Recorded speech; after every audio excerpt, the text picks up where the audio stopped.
Diusilin hantu bocil. Kejadiannya itu waktu malam hari, aku tiduran di kamar sambil mainin HP, tapi karena bosan jadinya keluar kamar mainin kucing sambil nonton TV. Gak lama kemudian papa keluar dari kamar. Aku lihat ternyata arahnya ke kulkas. Gak lama waktu aku lagi asik nonton, papa bilang, "Dek, jangan iseng ah." Otomatis aku nengok dong, dan ternyata baju papa kayak ada yang narik gitu. Kelihatan jelas banget sampai aku terdiam melihatnya. Saat itu posisi adekku ada di kamar, gak ada di sekitar papa. Saat itu cuma ada aku di luar kamar.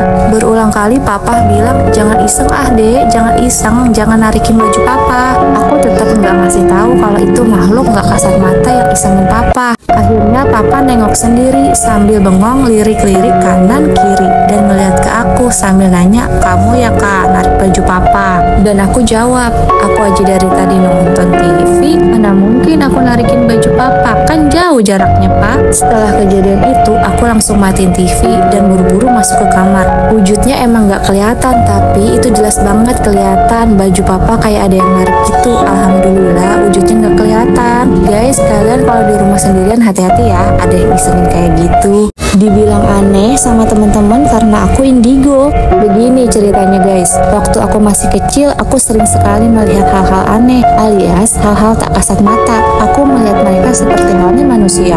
Kadang sulit membedakan mana yang asli manusia dan mana yang makhluk astral. Setelah aku SMA, aku baru menyadari bahwa aku memiliki kelebihan, yaitu melihat makhluk-makhluk astral. Dari kecil hingga aku SMP, aku nggak bisa mengkontrol diri jika ada makhluk itu yang ingin masuk ke dalam tubuhku dengan cara yang memaksa. Biasanya disebut dengan kesurupan. Karena merasa takut, orang tuaku membawaku ke Pak Kiai untuk disembuhkan. Mereka merasa khawatir sebab seringnya kejadian aku kesurupan. Setelah aku dibimbing oleh Pak Kiai dan Pak Kiai merasa bahwa aku bisa mengkontrolnya. Namun untuk beberapa saat aku minta untuk ditutup aja mata batinku karena merasa sangat takut dan dianggap aneh oleh teman-teman di sekolah. Dan ketika aku konsultasi dengan Pak Kiai berkata sebenarnya Neng gak aneh karena Neng belum paham betul bagaimana seharusnya berinteraksi dengan makhluk-makhluk itu. Makanya Neng dibilang aneh. Gimana gak aneh waktu di jam istirahat bukannya ngobrol sama teman manusia malah ngobrol sama setan. Dan aku pun bingung dan menceritakan keluh kesahku pada Pak Kiai. Tapi Abah, aku habisnya bingung. Aku melihat cewek di kelas itu seperti manusia persis sekali. Makanya sulit bedain mana yang setan dan mana yang manusia beneran, Abah.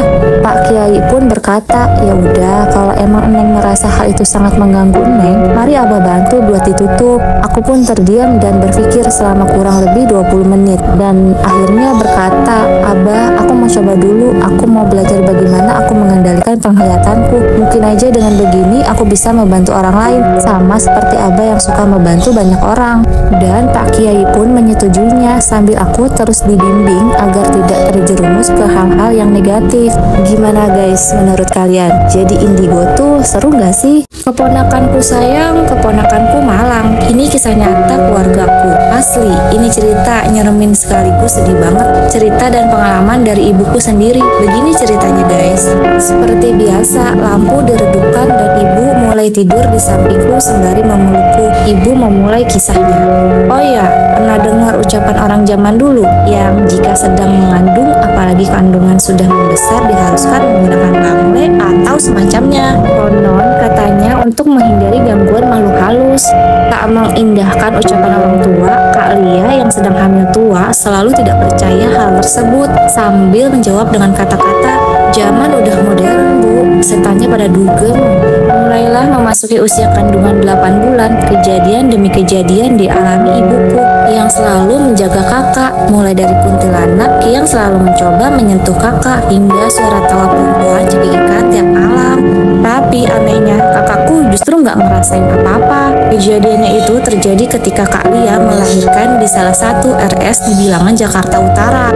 Dia melahirkan pada malam hari pukul 11 malam dengan ditemani suaminya. Kebetulan suami Kak Lia ini seorang yang taat agama sekali, namanya Ustadz Abu Hasan. Ibuku yang hanya bisa melihat dari kaca luar harap-harap cemas menunggu kelahiran cucunya yang ke-12. Maklum, kami keluarga besar, aku sendiri bungsu dari 11 bersaudara. Alhamdulillah proses berjalan lancar. Anaknya diberi nama Ahmad Muhammad Usman. Ada yang ganjil, entah kenapa ibuku melihat kakak iparku tersebut selalu beristighfar dan memandang ke sudut jendela tempat ibuku berdiam diri. Setelah semuanya selesai, tiba-tiba kakak iparku bertanya kepada ibuku, "Ibu, nggak apa-apa kan? Ibuku juga seorang yang bisa merasakan hal gaib." "Iya, nggak apa-apa kok. Ibu tahu ada makhluk tinggi besar kan di samping ibu?" Lalu kakak iparku mengiyakan. Waktu terus berlalu, semakin larut. Kini giliran ibuku yang menjaga Kak Lia karena suaminya harus pulang mengambil keperluan dan besok pagi datang lagi.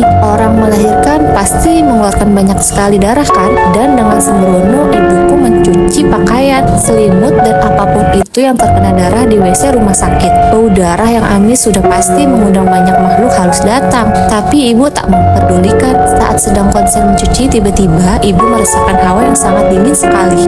Tangisan suara perempuan jelas sekali seperti merintih. Ada pula yang tertawa cekikikan. Yang lebih membuat ibu takut justru ada banyak rambut bertebaran di mana-mana serta bau busuk menyengat. Ibuku memutuskan berhenti lalu keluar dari WC. Belum sampai bangun, dengan posisi setengah duduk, ibuku merasa tubuhnya berat sekali. Namun sebisanya ia berdoa memohon perlindungan Allah. Setelah sampai ke Kak Lia, ibu istirahat di sofa seberang ranjang kakak. Kakak justru jadi ketakutan. Ia gemetar. Kakak kali ini melihat jelas ada sosok hitam pekat nan besar, dua perempuan berbaju putih serta ada sosok perempuan lain yang payudaranya menggelayut begitu besar dengan wajahnya yang begitu menyeramkan. Semua sosok itu seolah sedang mengajak bermain anaknya yang disimpan di salah satu tempat tidur bayi di RS. Sontak ibuku yang juga melihat kejadian itu terkejut dan lalu membacakan doa. Bukannya pergi, justru makhluk-makhluk tersebut marah hingga banyak barang yang berjatuhan disertai dengan gelak tawa mengerikan. Dan yang tak terduga, kejadian tersebut membawa maut keponakanku. Di pagi hari tiba-tiba saja keponakanku sekujur tubuhnya membiru hingga dinyatakan meninggal. Di teror hantu penunggu pohon nangka. Guys, ini kisah nyata. Sebut aja namaku Isma. Umurku sekarang 18 tahun. Aku tinggal di Pekanbaru. Kejadian yang akan kuceritakan ini sekitar 3 tahun yang lalu. Saat aku masih SMP. Pada waktu itu aku sedang sendirian di rumah. Ayah sama mama sedang pergi dan kebetulan aku emang gak ikut. Gak terasa hari udah malam dan udah menunjukkan pukul 9 malam. Aku masih belum bisa tidur juga. Saat aku udah merasa ngantuk berat, aku mendengar ada yang memanggilku dari arah luar, tepatnya di pohon nangka yang ada di halaman rumahku. Karena rasa kantuk yang berat, aku memutuskan untuk tidur aja.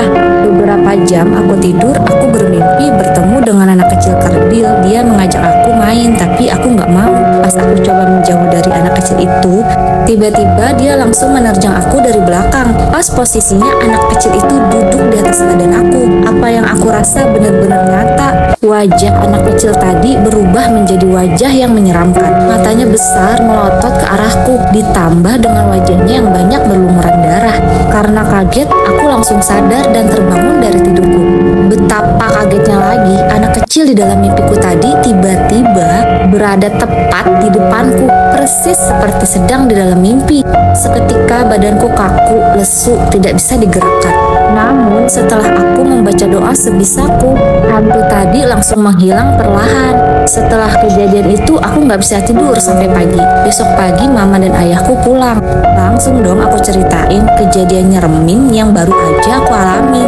Dan ayahku bercerita dulu di rumah ini sebelum kami yang menempati ada keluarga yang belum punya anak. Sampai suatu saat akhirnya mereka mempunyai anak dan mendapatkan anak laki-laki. Saat anaknya sudah berusia sekitar 7 tahunan, anak mereka itu menaiki pohon nangka. Karena takut terjadi yang enggak, ibunya menyuruh anak itu turun dari pohon nangka. Tapi sayangnya anak itu enggak mendengarkan ibunya dan gak mau turun. Setelah berulang kali ibunya menyuruh turun dari pohon, tetap aja nggak ngedengerin. Akhirnya ibunya membawa sapu agar anak itu turun, tapi takdir berkata lain. Anak itu malah jatuh dan meninggal di tempat dengan kondisi kepala yang pecah. Langsung aku berpikir, mungkin aja hantu anak kecil yang udah menggangguku, anak pemilik rumah kami yang lama.